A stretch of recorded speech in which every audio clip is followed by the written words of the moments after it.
For decades, Côte d'Ivoire was France's golden colony, its economic engine in West Africa, its political laboratory, and its silent outpost of imperial continuity. But in the shadow of the 21st century, that relationship began to rot. What began as economic cooperation mutated into suffocating dependency. Currency control through the CFA franc, secret military agreements, rigged elections, and intelligence operations buried under layers of diplomacy all masked a truth the Ivorian people had long suspected. They were free only in name. Now, that illusion has shattered. Led by Commander Amadou Koné, Côte d'Ivoire has joined a new wave of resistance sweeping across the Sahel, a rejection of neo-colonial rule and a demand for true sovereignty. But France, unwilling to lose its last stronghold in West Africa, has responded with silence, sabotage, and shadow warfare. What is unfolding is no longer a diplomatic rift. It is a full-spectrum war for the soul of a continent.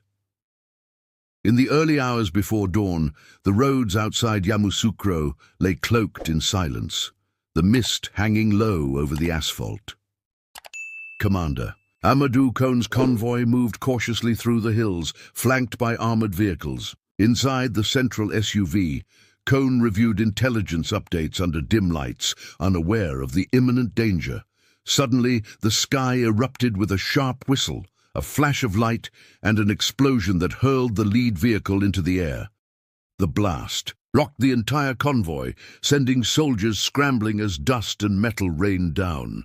Koné's bodyguards acted swiftly, pulling him from the SUV just before a second strike hit the road behind them. "This was no accident," an officer gasped. "That wasn't a landmine. That came from above." Moments later, a black drone appeared, hovering silently before disappearing over the trees. The aftermath was grim. 2 soldiers dead, 3 critically injured, and an encrypted laptop destroyed. But Koné survived, bleeding, burned, but breathing.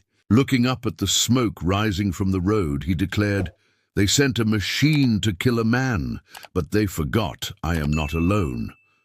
The cover-up began swiftly. State media labeled the blast a technical failure, and local officials claimed it was a malfunctioning supply vehicle.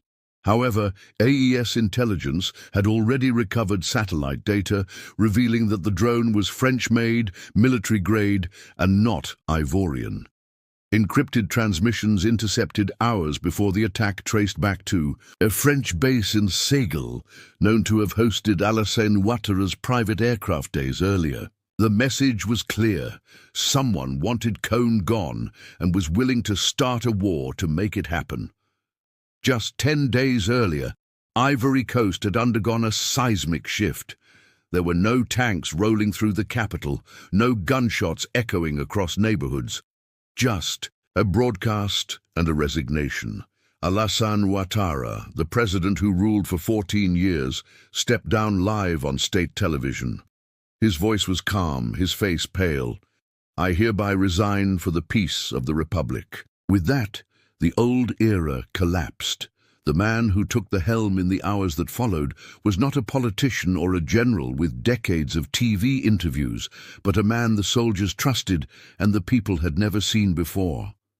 Commander Amadou Koné. Born in Coho, raised in the military and trained across Africa, Koné had spent his entire career in the shadows until the day he chose to step into history. He didn't seize power. He stabilized it. His first words, in a dusty room lit by emergency lights, addressed the nation. "Power does not belong to uniforms or titles. It belongs to the people. I hold it only to protect it." Koné immediately ordered the release of political prisoners, a halt to all foreign military flights, and a 90-day transition plan to restore civilian rule. There was no pomp, no parade, just order. But his rise had enemies. Inside the ruins of Ouattara's old network, the silence was deceptive. Ex-ministers fled, loyalist commanders went quiet, and France, once comfortable in Ouattara's orbit, stopped, smiling. The fall of Ouattara wasn't just the end of a presidency.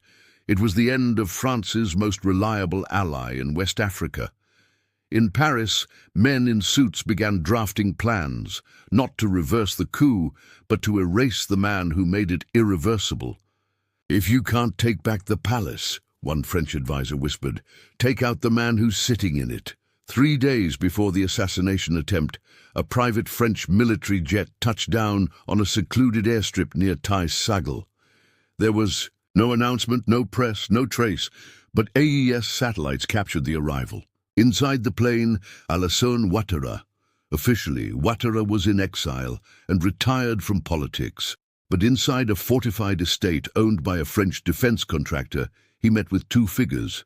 A senior advisor from the Direction Générale de la Sécurité Extérieure, DGSE, France's secret service, and a military commander from Operation Barkhane, still stationed unofficially in the Sahel. What they discussed was never meant to leave the room, but it did. AES cyber intelligence, using intercepted signal relays, recovered fragments of an encrypted voice log.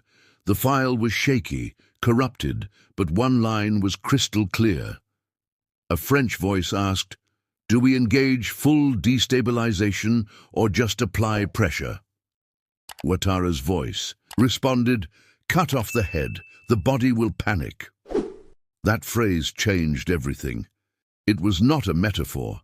It was a directive. The meeting concluded with the handover of a classified French tactical dossier codenamed Operation Mirage. Inside, reconnaissance maps of Cohn's movements, drone flight plans, and diplomatic bypass codes to avoid AES detection. By the next morning, French personnel had cleared out. Ouattara returned to a coastal villa in Dar under round-the-clock. Private security. But the file had already been duplicated and sent to AES. When Captain Ibrahim Traoré received it, he reportedly held it in silence, then said, "They're not trying to bring him back. They're trying to burn everything and hope we look away." Now the question was no longer if they would strike, but when and how hard.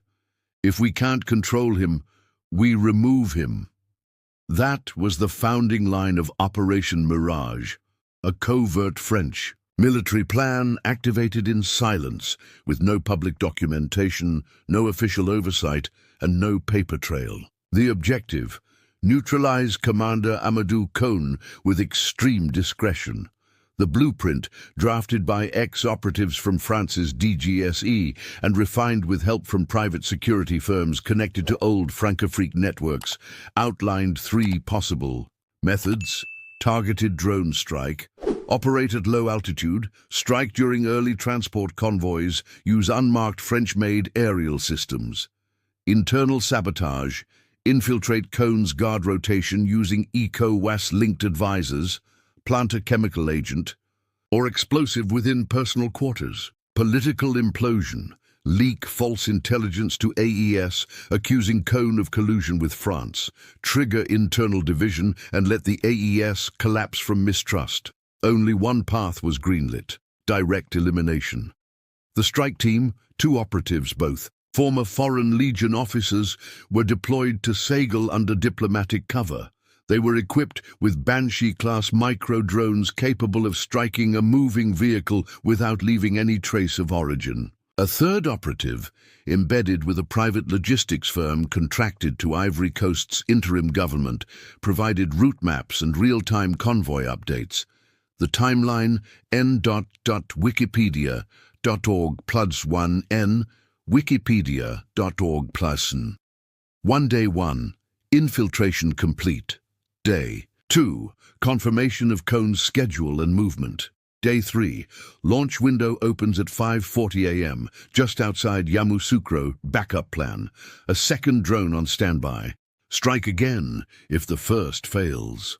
But one thing went wrong. At 5:17 a.m., an unexpected encryption burst from AES cyber units redirected Cohn's route 3 kilometers north. 17 minutes later, the first drone missed its primary target. 2 soldiers died, and Cohn was shaken but furious. He didn't go into hiding. He didn't flee the country. He looked directly into the camera hours later and said, "France tried to erase me with a machine. Now I will erase their silence with truth." Just hours after the failed drone strike near Yamoussoukro, a secured AES line buzzed to life in the temporary bunker where Commander Amadou Kone had taken refuge. On the screen, a dimly lit room in Ouagadougou and the face of a man who had already survived these shadows, Captain Ibrahim Traoré. He didn't waste time. "You're alive." That was the last quiet attempt. The next will be louder and messier. Kone didn't speak at first. His eyes were still bloodshot from the blast, his voice hoarse from inhaling smoke. "They killed 2 of my men, boys who had nothing to do with power.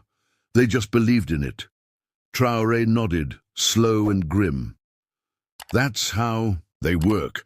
They strike first at belief, not bullets."